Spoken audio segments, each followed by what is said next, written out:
مولانا خواجہ معین الدین مدنی صاحب کا جمعہ بیان اسلامی افکار میں پیش خدمت ہے۔ بسم اللہ الرحمن الرحیم الحمد للہ رب العالمین الصلاة والسلام علی اشرف الانبیاء والمرسلین سیدنا ونبینا وحبیبنا وشفیعنا مولانا محمد وعلى آلہ وصحبہ اجمعین، اما بعد، اعوذ باللہ من الشیطان الرجیم اللاتی تخافون نشوزهن فعظوهن واهجروهن في المضاجع واضربوهن فإن أطعنكم فلا تبغوا عليهن سبيلا، صدق اللہ العظیم۔ بزرگان محترم، بھائی اور دوستو، اس دیواجی بندھن میں الحمدللہ ادھر کافی جوڑے بن چکے ہیں، اور الحمدللہ ابھی بھی بہت سے لوگوں کو اس دیواجی بندھن میں بننا ہے۔ کچھ تو بہت پہلے سے بندھے ہوئے ہیں، اور یہ اس دیواجی رشتہ، اس رشتے کے تعلق سے اپنی ذمہ داریوں کو نہ جاننے کی وجہ سے یہ اس دیواجی رشتہ اختلافات کا شکار ہوتا ہے۔ اس لیے اس دیواجی رشتے کے تعلق سے جو حقوق اللہ نے زوجین پر واجب کیے ہیں، ان حقوق کا جاننا میاں بیوی دونوں پر ضروری ہے۔ یہ رشتہ ایسا نہایت مقدس رشتہ ہے کہ جس رشتے کو انبیاء علیہ السلام نے نبھایا تھا، یعنی نکاح کے رشتے میں انبیاء خود بن گئے تھے۔ حضرت انبیاء علیہ السلام نے اس رشتے کو نبھا کر دکھایا۔ یہ ایسا مقدس رشتہ ہے کہ جو صرف نفسانی خواہشات تک محدود نہیں، بلکہ یہ عظیم ترین رشتہ ہے کہ جس کے ذریعے ایک آنے والی نسل کا بقا اور آنے والے نسل کی بقا اور اللہ تبارک و تعالیٰ کے احکامات پر عمل پیرا رکھنے کے لیے ایک ایسی نسل کو وجود میں لانا ہے جو اللہ تعالیٰ کے احکامات کو دنیا میں رہ کر خود اس پر عمل کرے اور پھر اس کو دوسروں تک پہنچانے والے۔ اس لحاظ سے زوجین کے لیے سب سے پہلی چیز جو ان کو جاننے کی ضرورت ہے وہ اس رشتے کی عظمت اور اس کی بلندی کو جانے کہ اللہ نے یہ رشتہ ان کے لیے مقرر کیا تھا، اور اللہ کی طرف سے مقرر ہو کر کے دو اجنبی مرد نکاح کے رشتے میں بندھ گئے، اور دونوں دو جان اور ایک قالب بن گئے۔ دونوں ایک ایسے بن گئے کہ دونوں کے لیے ایک دوسرے کے دکھ درد کو اور خوشی راحت ان سب چیزوں کو جاننا آسان ہو گیا۔ کل تک نکاح سے پہلے تک جن کو ایک دوسرے کے لیے دیکھنے کی بھی گنجائش نہیں تھی سوائے نسبت طے کرنے کے موقع سے،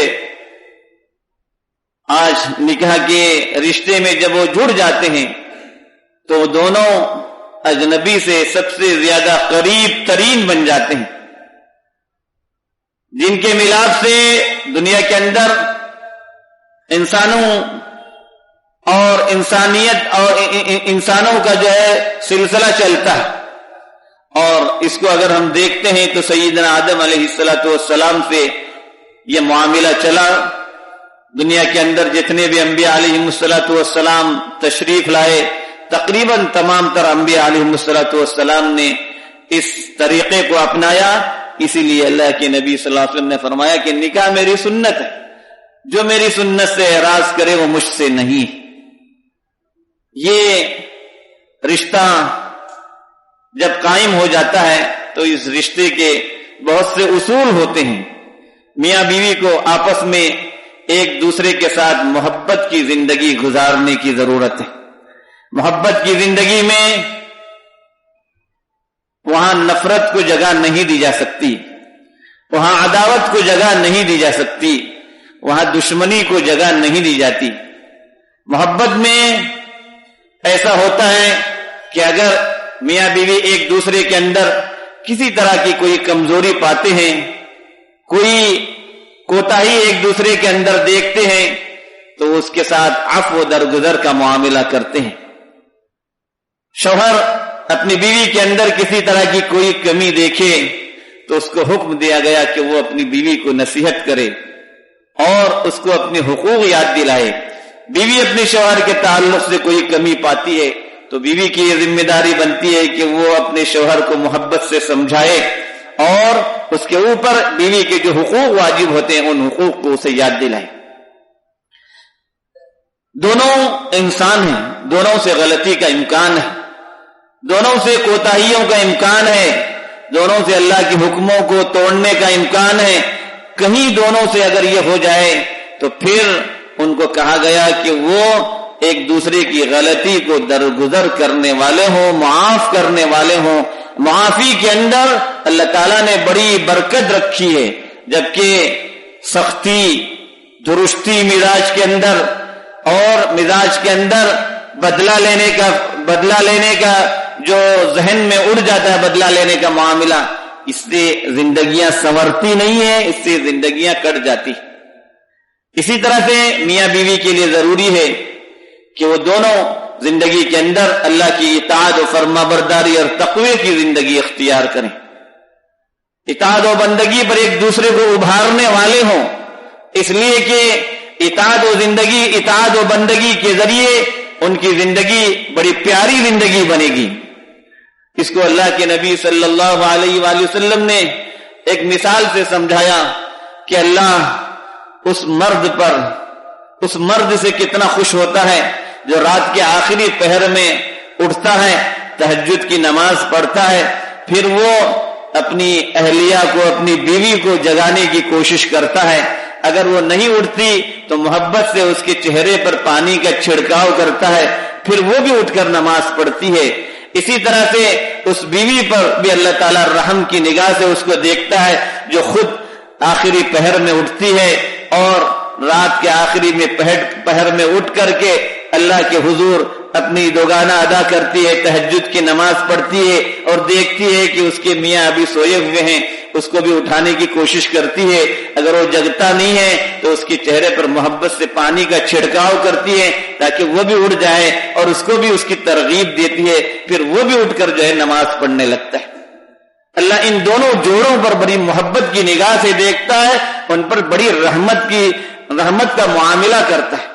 یہ اطاعت و بندگی, اللہ کے حکموں کی فرما برداری, اس کی آخری حد یہ بتلائی کہ رات کا آخری پہر جو انسان کے لیے بہت گہری نیند میں سونے کا وقت ہوتا ہے, لیکن وہ اللہ کے خوف سے, آخرت کے خوف سے, قبر کے خوف سے اٹھ کر کے اس آرام کو چھوڑ کر کے اپنے اللہ کے حضور اٹھ کر کے دوگانہ ادا کرتے ہیں, تہجد پڑھتے ہیں اور اللہ سے اپنے لیے خیر و خوبی کی دعائیں کرنے والے ہوتے ہیں. اس سے زندگیوں کے اندر برکتیں آتی ہیں, اس سے زندگیوں کے اندر خوبیاں ہوتی ہیں.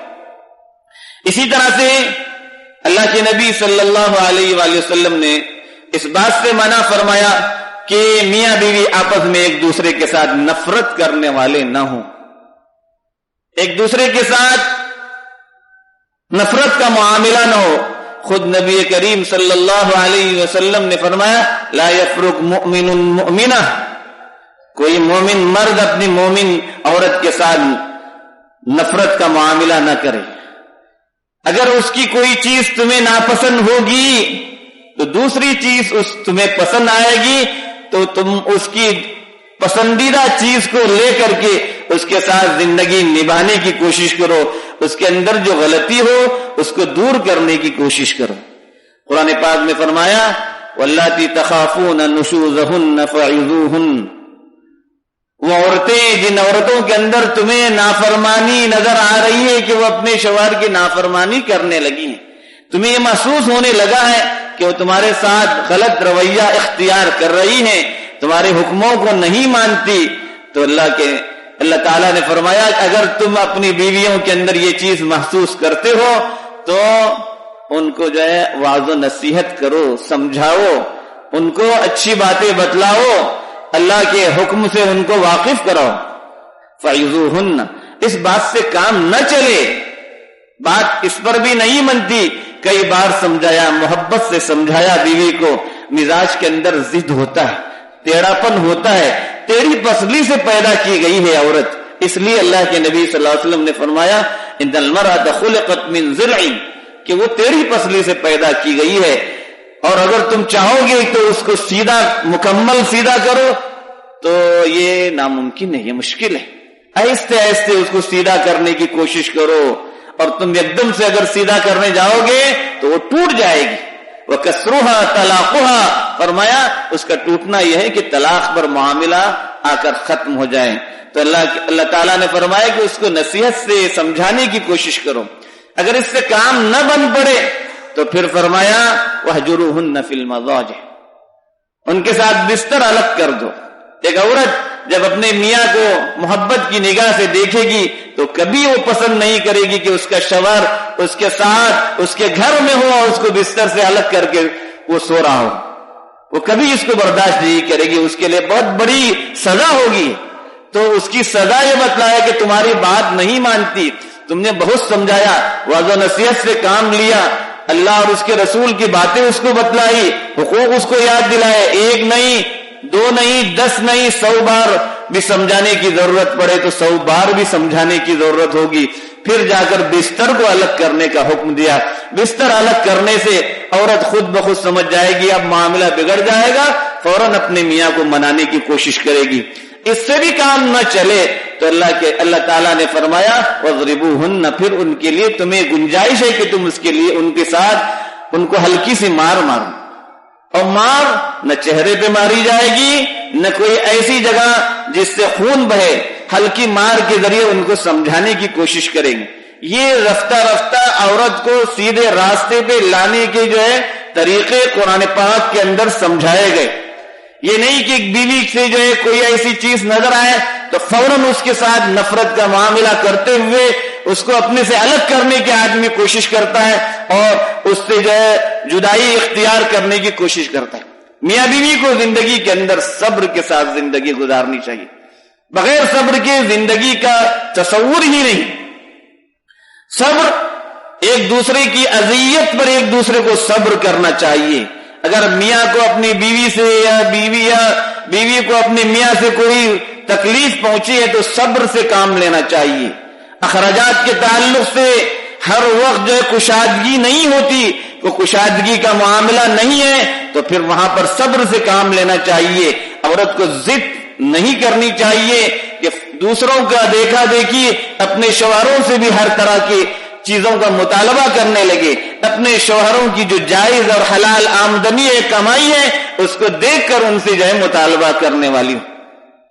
اس کو مثال سے سمجھایا گیا، آدمی اپنے پاؤں وہاں تک پھیلائے جہاں تک اپنا بستر ہے، بستر سے باہر پیر نہیں پھیلائے جاتے۔ آمدنی جتنی ہوتی ہے اتنی آمدنی کے اندر ہی اپنے شوہروں سے مطالبہ کرنا چاہیے، دوسروں کا دیکھا دیکھی نہیں ہونا چاہیے۔ یہ اللہ کی طرف سے بنایا گیا رشتہ ہے، مقدس رشتہ ہے، اللہ تعالیٰ نے اس رشتے کو قائم کیا ہے اور اس رشتے کے ذریعے اولاد وجود میں آتی ہے۔ ان اولاد کی تربیت میاں بیوی دونوں کا حق ہے۔ یہ وہ اولاد ہے جن اولاد کی اگر صحیح تربیت کی جائے گی تو یہ اولاد کل کو آپ کی نیک نامی کا باعث بنیں گی۔ آپ دنیا سے چلے جائیں گے لیکن یہ اولاد دنیا کے اندر رہے گی، لوگ دیکھیں گے یہ ان کے فلاں کی اولاد ہیں، انہوں نے ان کی تربیت کی تھی۔ آپ اچھے نام سے یاد کیے جائیں گے، اچھا ذکر ہوگا اگر آپ نے اولاد کی تربیت اچھی طریقے سے کی ہوگی۔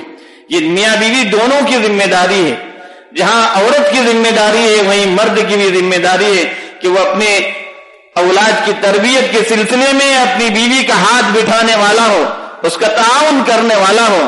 بیوی گھر کے کام و کاج کو اگر سنبھال رہی ہے تو میاں کی ذمہ داری باہر سے کما کر لانا ہے۔ عورت کی یہ ذمہ داری نہیں ہے کہ میاں سے ہر چیز کا مطالبہ کریں۔ اسلاف کی عورتوں کے اندر ان کی عادت یہ ہوتی تھی کہ شوہر جب گھر سے باہر نکلتے تھے ان کا ہاتھ پکڑ کر کے کہتی تھی دیکھو حلال روزی لانا، جو بھی ملے حلال لانا، حرام کی طرف نظر بھی نہیں اٹھانا، شک کی طرف بھی، مشکوک غذا کی طرف بھی نہ جانا۔ ہم بھوک برداشت کر سکتے ہیں، حرام کو برداشت نہیں کر سکتے۔ آج ہمارے عورتوں کو اسلاف کے ان اقوال کو اپنے سامنے یاد رکھنے کی ضرورت ہے کہ سلف صالحین اور پرانے لوگوں کی عورتیں اپنے شوہروں کو کیا نصیحت کیا کرتی تھی. یہ نہیں کہ شوہر پر اتنا زیادہ بوجھ ڈال دیا جائے کہ وہ بیچارہ پریشان ہے, اس کے پاس گنجائش نہیں ہے, وہ غلط سوچنے لگتا ہے اور غلط چیزوں کو حاصل کرنے لگتا ہے. اس سے زندگی کا سکون برباد ہو جاتا ہے. جب گھروں کے اندر حرام کی غذا آئے گی, گھروں کا سکون برباد ہو جائے گا, اور اس سے بھی بڑھ کر آخرت کی زندگی تباہ و برباد ہو جائے گی. اس لیے آدمی کو قناعت اور کفایت شعاری کی زندگی اختیار کرنی چاہیے. جہاں تک ہو سکے آدمی کو قناعت کا معاملہ اختیار کرنا چاہیے, کفایت شاعری کے ساتھ جو ہے معاملہ اختیار کرنا چاہیے.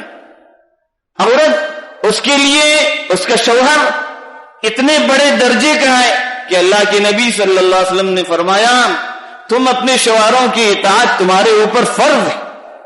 شریعت کی حدود کے اندر شوہر جو حکم دیتے ہیں اس کی اطاعت کو فرض قرار دیا گیا. اللہ کے نبی صلی اللہ علیہ وسلم نے اس کو اس حد تک سمجھایا کہ اگر اللہ کے علاوہ کسی کے لیے سجدہ کرنا جائز ہوتا تو میں عورتوں کو حکم دیتا کہ وہ اپنے شوہروں کو سجدہ کریں. سجدہ جو آخری حد ہے آدمی کی اپنی تذلیل, اپنی تحقیر کا, جو اللہ کے سامنے ہی جائز ہے, اللہ ہی کے لیے جائز ہے, کسی اور کے لیے جائز نہیں ہے. اللہ کے حبیب پاک صلی اللہ علیہ وسلم فرماتے ہیں اگر سجدہ کسی کے لیے جائز ہوتا اللہ کے علاوہ, میں اپنی عورتوں سے کہتا, بیویوں سے کہتا, ان مسلمان عورتوں سے کہتا کہ تم اپنے شوہروں کے لیے سجدہ کرو. لیکن چونکہ یہ جائز نہیں ہے, اس کے ذریعے آپ نے شوہروں کے حقوق ان کو بتائے. ایک دفعہ اللہ کے نبی صلی اللہ علیہ وآلہ وسلم کی خدمت میں ایک عورت آئی اور کہنے لگی میں بہت سی عورتوں کی نمائندہ بن کر آپ کے پاس آئی, میرے پیچھے بہت سی عورتیں ہیں. یہ کیا مطلب؟ جہاد میں بھی مرد جائیں گے. یہ کیا مطلب کہ جمعہ میں بھی مرد حاضر ہوں گے؟ یہ کیا مطلب کہ جماعت کی نمازوں میں بھی مرد جائیں گے؟ عورتوں کو جانے سے منع کیا گیا, گھر میں بیٹھنے کے لیے کہا گیا. نہ وہ جمعہ کی نمازوں میں جائیں, نہ جماعت کی نمازوں میں جائیں, نہ جہاد میں جائیں, نہ اور کوئی کام جو مردوں کا ہے اس کو کرنے کا ہمیں حکم نہیں دیا گیا. ہم فقط اپنے گھروں میں اپنے شوہروں اور اپنے بچوں کے پیچھے رہے. یہ کہاں کا انصاف ہے؟ اللہ کے نبی صلی اللہ علیہ وسلم نے لوگوں کی توجہ اس عورت کی طرف مبذول کرائی. دیکھو یہ اپنے دین کے معاملے میں کتنی خوبی سے سوال کر رہی کہ مردوں کو اس قدر اجر اور ہم اجر سے محروم, ایسا کیسے ہو سکتا ہے؟ ہمیں اللہ نے اجر سے کیوں محروم رکھا؟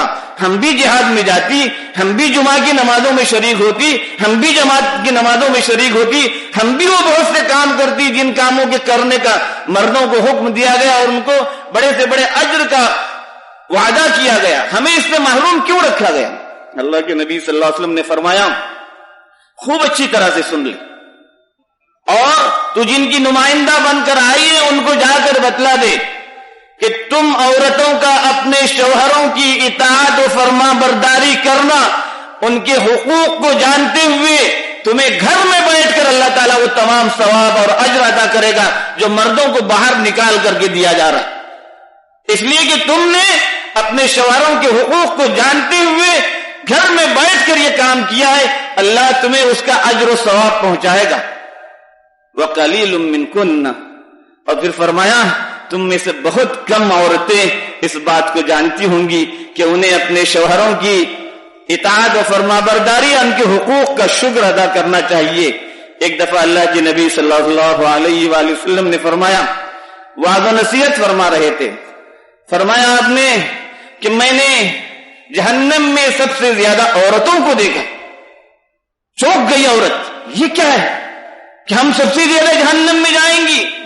تو اللہ کے نبی صلی اللہ علیہ وسلم نے سمجھایا تکثرن اللعن وتکفرن العشیر, تم لعن تان بہت کرتی ہو, برا بلا بہت کہتی ہو, اپنے شوہروں کو بہت برا بلا کہتی ہو, اور اپنے شوہروں کے احسانات کی ناشکری بہت کیا کرتی ہو. عموماً عورت کے مزاج کے اندر یہ ہوتا ہے کہ وہ اس کے ساتھ زندگی بھر احسان اور اچھا معاملہ کیا جائے, کبھی کچھ ہو جاتا ہے تو پھر وہ اسی کو لے کر کہتی رہتی ہیں کہ زندگی بھر ہم نے تم سے یہی دیکھا. ان سب چیزوں کو دیکھ کر اللہ کے نبی صلی اللہ علیہ وسلم نے عورتوں کو خاص طور سے نصیحت کی کہ تمہیں اپنے شوہروں کی اطاعت و فرما برداری کرنی چاہیے. مردوں کی ذمہ داری یہ ہے کہ مرد اپنے عورتوں کے سلسلے میں نرمی کا معاملہ کریں، سختی کا معاملہ نہ کرے، درستی کا معاملہ نہ کریں، بدلے کا معاملہ نہ کرے، عفو درگزر کے ساتھ پیش آئیں. اللہ کے نبی صلی اللہ علیہ وسلم نے فرمایا خیرکم خیرکم لأہلی، تم میں بہترین آدمی وہ ہے جو اپنی گھر والیوں کے لیے بہتر ہوں. وَأَنَا خَيْرُكُمْ لِأَهْلِي، پھر اپنے متعلق فرمایا سن لو میں اپنی گھر والیوں کے لیے سب سے زیادہ بہتر ہوں. تم میں سب سے بااخلاق، سب سے اچھا، سب سے نیک، سب سے اچھا آدمی وہ ہے جو اپنی گھر والی کے لیے، اس کی گھر والی کہتی ہے میرا شوہر اچھا آدمی. یہ اس وقت ہوگا جب ہم ان کے ساتھ اخلاق سے پیش آئیں گے، نرمی کا معاملہ کریں گے، سختی کا معاملہ نہیں کریں گے، عفو درگزر کا معاملہ کریں گے، ان کے حقوق ادا کریں گے، اخراجات کے سلسلے میں بلا ضرورت کنجوسی سے پیش نہیں آئیں گے. جہاں پر اخراجات کی ضرورت ہوتی ہے ان کے اخراجات کا پورا کرنا یہ مردوں کی ذمہ داری ہے. آپ نے کھلایا پلایا یہ صرف اتنا کام نہیں ہے، کھلانے پلانے کے ساتھ ساتھ عورت کے لیے اس کے لیے کچھ جیب خرچ کا بھی آپ انتظام کر دیں. وہ اپنے طور پر ان پیسوں کے ذریعے کچھ صدقہ و خیرات کر سکے، کسی کو دیکھ سکے، اپنی مرضی سے کوئی چیز لا سکے. ان کو اس طرح سے بند کر کے نہ رکھا جائے کہ کہیں جانے سے ان کو اتنی سختی سے روکا جائے. مرد جتنا با اخلاق ہوگا عورت پر ان اخلاق کا اثر پڑے گا، پھر عورتیں اپنے شوہروں کی شکر گزاری کرنے والی ہوں گی. یہ اور اس طرح کے بہت سے حقوق ہیں جن حقوق کو جاننا ازدواجی زندگی گزارنے والوں کی ذمہ داری ہے. اور یہ دین ہے، یہ شریعت ہے، اس پر اللہ کی طرف سے اجر و ثواب ملنے والا ہے. اس کو اگر ہم نے فراموش کیا تو پھر اپنی ازدواجی زندگی کے تعلق سے ہم اس ازدواجی زندگی کے اندر دراڑ پیدا کرنے والے ہم خود ہوں گے. اللہ ہم سبوں کی حفاظت فرمائے، ایمان کی سلامتی عطا فرمائے، ہم سبوں کو اپنے وقت پر ایمان پر خاتمہ نصیب فرمائے. آمین.